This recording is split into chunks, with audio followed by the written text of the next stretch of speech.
Capítulo 2. La imagen perdida. Una relación ilimitada. Cuando el Padre nos creó, puso en nuestra identidad algunos atributos para poder relacionarnos con Él y cumplir nuestro propósito. Estas habilidades nos hacían sensibles a su voz y presencia. Por medio de ellas podíamos acercarnos y disfrutar de una amistad ilimitada con el Creador, como la que experimentó Adán en el jardín de la amistad. Antes que el pecado entre en escena, esa identidad espiritual fue afectada. Entonces aquello para lo cual fuimos creados se desvirtuó, y de generación en generación el proceso de degradación fue incrementando. Hoy nuestra imagen está totalmente desvirtuada.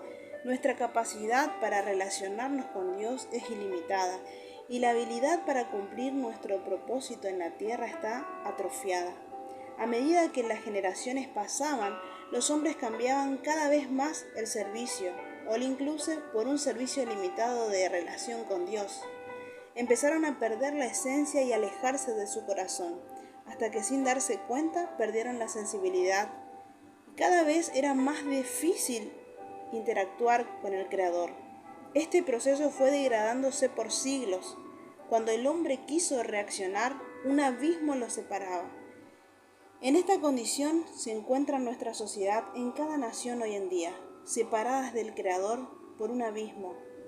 Su presencia es casi imperceptible por el mayor porcentaje de los habitantes de este planeta. Su voz es inaudible, pero ese no fue el plan original de Dios. En la imagen inicial, la capacidad para la intimidad con Dios estaba instalada. El hombre podía hablar y ver a Dios diariamente. ¿No te gustaría volver a ese estado? Levantarte cada día y ver con tus ojos naturales a Jesús, oír su voz y disfrutar de su amistad. El hombre, la gloria de Dios. Lo primero que Dios hizo fue moldear su imagen en el hombre. Luego sopló su aliento de vida sobre él. El hombre en aquel jardín era material inerte, movido por el espíritu de vida. Era un reflejo de Dios y le dio ojos y oídos porque Él tiene ojos y oídos. Le dio boca porque Él tiene boca. Puso en Él manos porque Él tiene manos. Pies porque Dios tiene pies. Así cada detalle del hombre muestra la naturaleza de Dios. Hasta lo hizo creador porque Dios es creador. El hombre es la manifestación visible del Dios invisible. La palabra que en español utilizamos para imagen viene del término imago, que significa retrato. Y del verbo imita, que significa imitar. Cuando Dios creó al hombre en el jardín del Edén, lo hizo un retrato o una imitación de Dios eterno. Gloria en el original hebreo es Shekinah. Esta palabra derivada de la palabra Saken o Shekan, que significa morar o habitar, en el Antiguo Testamento referido al tabernáculo, lugar donde habitaba o moraba la presencia de Dios. Pero el propósito original de Dios era que su gloria habite en el hombre. En otras palabras, la gloria es una manifestación visible del Dios invisible. A esta altura habrás notado la relación que hay entre el hombre original y la palabra gloria. El hombre es la gloria de Dios en la tierra, es donde Dios eligió habitar o morar. Es la manifestación visible de la naturaleza de Dios invisible. Habacuc e Isaías profetizaron que en los últimos tiempos la tierra sería llena del conocimiento de su gloria, como las aguas cubren el mar. Entiendo que una de las misiones más urgentes que tiene el hombre es comunicarle a cada habitante de esta tierra que no son lo que el diablo dice que son, sino la imagen de Dios en la tierra. Puedo ver en un ejército de hombres y mujeres que retoman la gloria de Dios, su imagen, y muestran a la creación al Dios invisible, pero todo comienza en la intimidad. Cuando te miras al espejo, ¿puedes ver la imagen de Dios en ti? En busca del propósito perdido. Hoy, el deseo de trabajar junto con Dios, cumpliendo propósitos divinos, está extraviado. El hombre sobrevive, no tiene causas trascendentes para vivir sus días. El sistema ahogó el deseo de cumplir las misiones del Padre en la tierra. Todo es monótono y aburrido. La vida es gris, hasta la iglesia es aburrida cuando no hay propósito. El diseño original de cumplir los propósitos de Dios con creatividad está extinguido. Las personas viven para autorrealizarse y llevar a cabo sus planes egoístas. Dios le regaló al hombre habilidades para cumplir sus propósitos.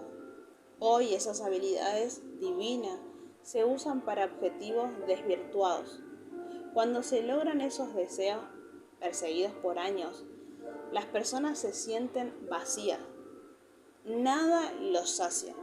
Encontramos personas llenas de dinero, de fama, de logros, pero frustrados de alma, porque no fueron creados para sus propios propósitos. La imagen original de Dios en el hombre está perdida. El hombre está aburrido, Dios más. Sentido de obediencia pervertido. Muchos cuestionan si la entrada del pecado al mundo fue un error en el diseño original de Dios, como si Dios fuera un arquitecto que dibujó los planos de su obra magistral y calculó algo mal. Entonces se filtró el pecado. Afirmar esta idea sería no conocer al Creador. Él no tiene margen de error, es perfecto por naturaleza. Entonces, ¿para qué crear el árbol de la ciencia del bien y el mal? En el diseño original de Dios quiso poner en el hombre el sentido de obediencia. Dios no creó robots obligados a satisfacer, sino seres con la capacidad de elegir amarlo. ¡Qué extraordinario! Aún sabiendo que cientos de personas no lo amarían, quiso experimentar de primera mano personas que se acerquen a Él, no por obligación, sino por elección. Ese era su máximo deseo sobre Adán. Estableció una voluntad soberana y le dio al hombre libre albedrío. Dios pensó, si cree este paraíso tan maravilloso para disfrutar de una ilimitada amistad con mis hijos, ¿qué puede hacer que ellos quieran salir de este jardín? Ellos van a elegir amarme. El Padre se alegra cuando los elegimos. Se complace en nuestra obediencia. Ama cuando elegimos adorarlo y cuando con pasión lo buscamos. Fuimos creados a su imagen. Al hacer al hombre a su semejanza, lo crea con el sentido de elección. Dios también elige. Él no está obligado a amarnos porque nos creó. Él elige amarnos y anhela que nosotros elijamos lo mismo. La prueba de ese amor es la obediencia. En Juan 14:21 dice, el que tiene mis mandamientos y los guarda, ese es el que me ama. Y el que me ama será amado por mi Padre. Y yo le amaré y me manifestaré a él.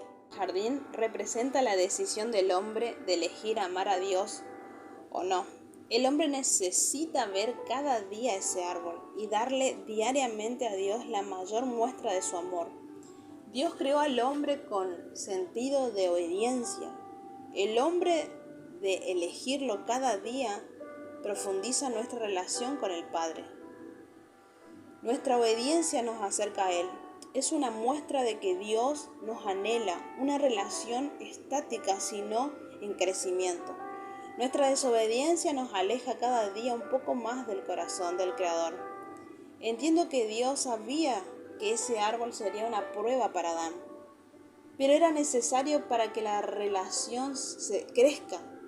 Y si el amor no es probado, se debilitará. Me imagino a Dios mirando el cuadro, Adán y Eva frente al árbol aquella mañana. La serpiente entró en escena. Uno de los ángeles le dijo al Padre, ¿no vas a hacer nada? ¿No vas a destruir a esa serpiente? El corazón del Padre se estremeció. Creé al hombre con la capacidad de vencerla. Su obediencia y su amor la puede destruir. Yo quiero que ellos la destruyan. Son mis hijos, respondió. El cielo comenzó a alentarlos. Creo que gritaban algo así. Obediencia, obediencia, obediencia. Los argentinos somos muy futboleros. Lo imagino como un cántico de cancha. Estaban todos expectantes a la decisión de Adán.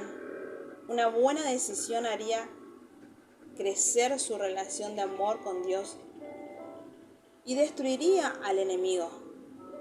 No pasar la prueba afectaría la imagen de Dios en él y sus generaciones. Creo que Adán no imaginaba la consecuencia de tal decisión.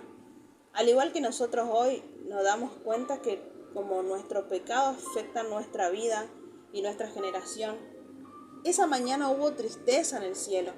El fruto que había sido plantado para que el amor por el Padre crezca se convirtió en el fruto de la separación.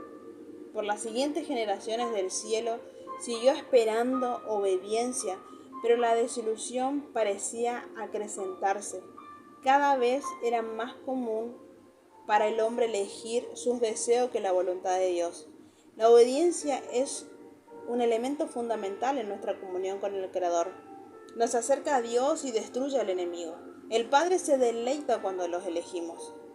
Su corazón anhela cada día que nos detengamos lo suficiente de nuestra agenda para darle lo que quiere recibir. Hace lo posible para llamar la atención. Nos anhela celosamente. Se duele cuando no lo elegimos, pero cada día vuelve a elegirnos y a esperarnos en el jardín de la amistad.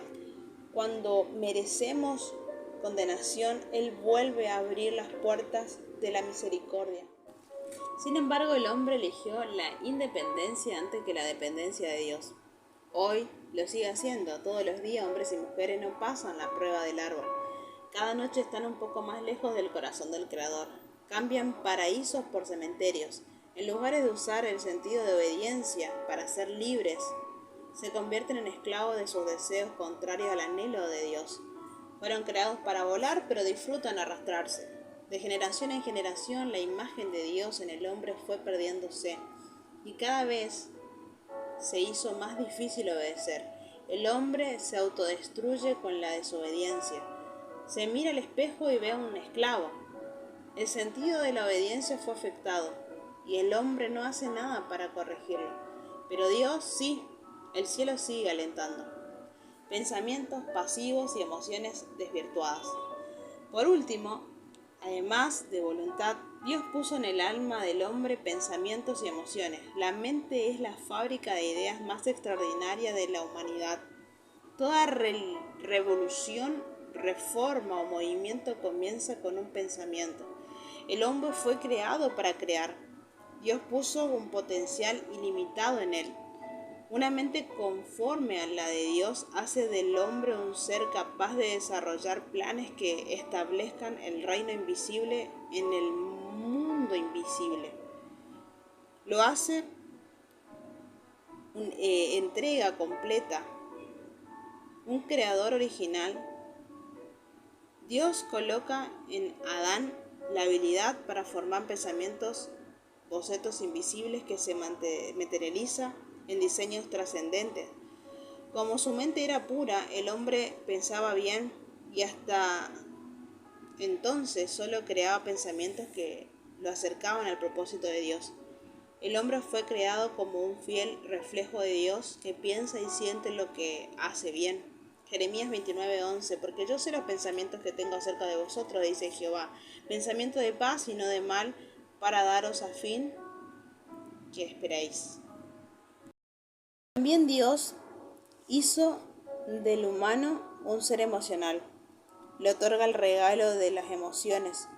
Dibujó en su alma la capacidad de expresar y canalizar lo que siente su ser. Este es uno de los regalos más maravillosos del Creador. El hombre puede interactuar con Dios y con sus semejantes a través de emociones sanas. Gracias a ellas puede relacionarse con la creación sintiendo lo que el Padre siente. Puede amar como Él ama, puede alegrarse como Él se alegra. Dios veía su obra y sentía que era buena en gran manera. El hombre puede hacer lo mismo, puede disfrutar porque Dios le dio la capacidad de hacerlo.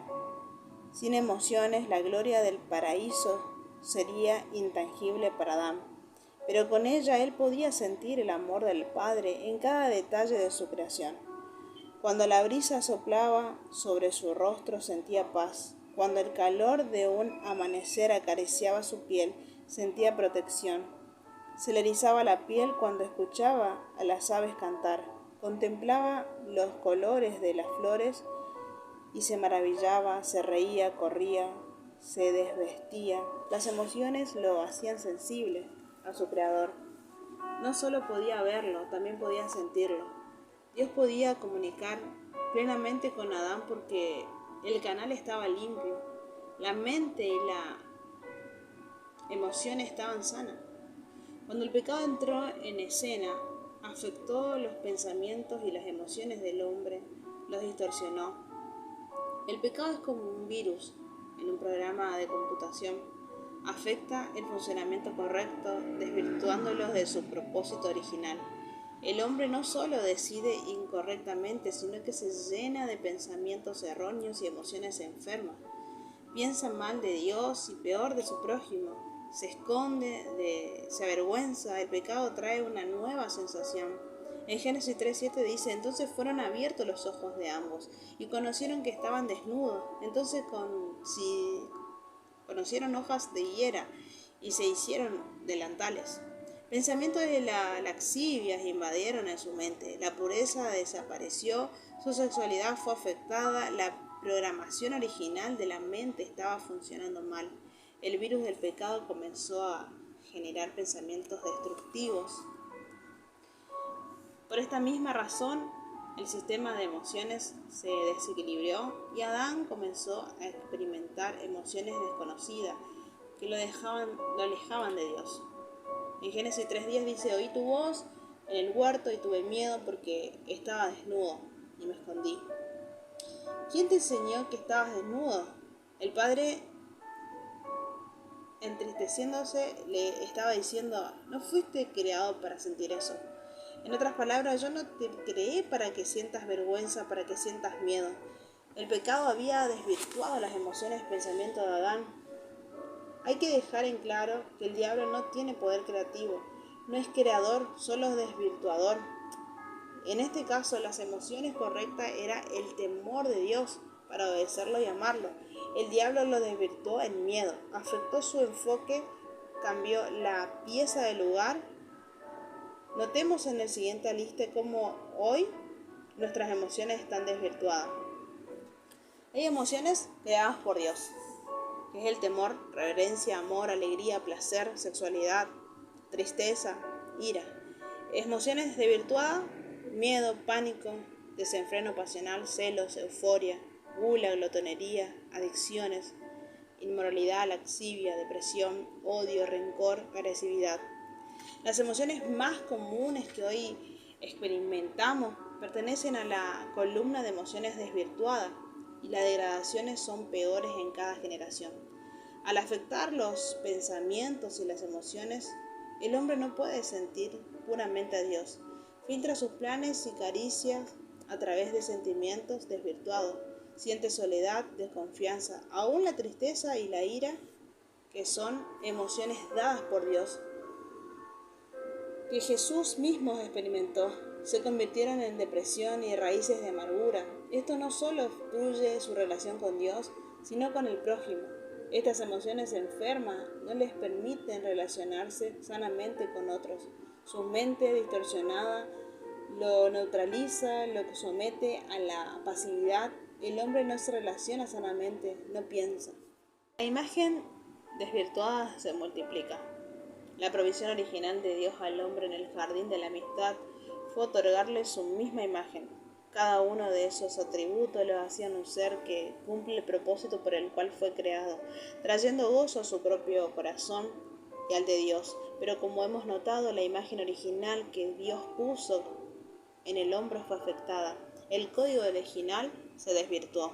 Romanos 1:23 dice: y cambiaron la gloria de Dios incorruptible y semejanza de imagen de hombre corruptible, de aves, de cuadrúpedos y de reptiles.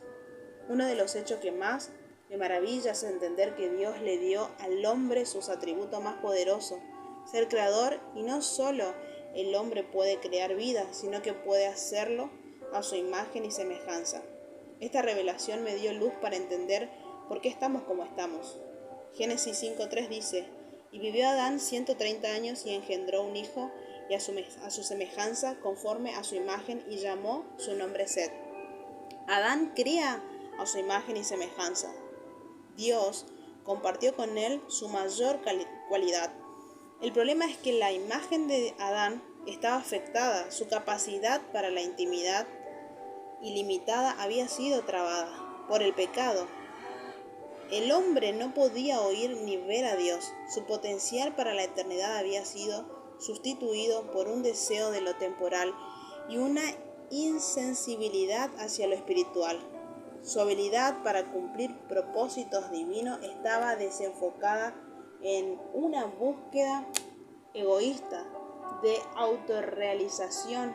El sentido de obediencia estaba sentenciando al hombre a la autodestrucción por sus malas decisiones, y las emociones y pensamientos estaban desvirtuados del diseño original. Esta fue la imagen que Adán le dio a su hijo, y por las siguientes generaciones el hombre siguió creando su imagen y semejanza. El diseño original de Dios estaba cada vez más lejos. Las generaciones se corrompieron por padres que dejaban a sus hijos el legado incorrecto. Hoy la gente vive bajo este sistema desvirtuado. El deseo de Dios no se realiza, ni siquiera se conoce. Millones de hombres y mujeres hoy no perciben a Dios. Viven como si no existiera. Los cristianos queremos hacer el bien, pero no podemos. Aceptamos los valores corrompidos de este mundo como propios. La iglesia se amolda a este siglo. Queremos cambiar la sociedad, pero la sociedad cambia a los hijos de Dios. El hombre se dejó corromper por el diablo y por sus propias decisiones. La imagen de Dios en el hombre está perdida. Antes que dejes de leer este libro, creo que es momento de alguna buena noticia. Ante tal situación, él no se quedó de brazos cruzados. Dios proveyó un camino vivo para regresar nuevamente al jardín de la amistad y devolverle al hombre la imagen divina. ¿Estás listo para descubrirlo?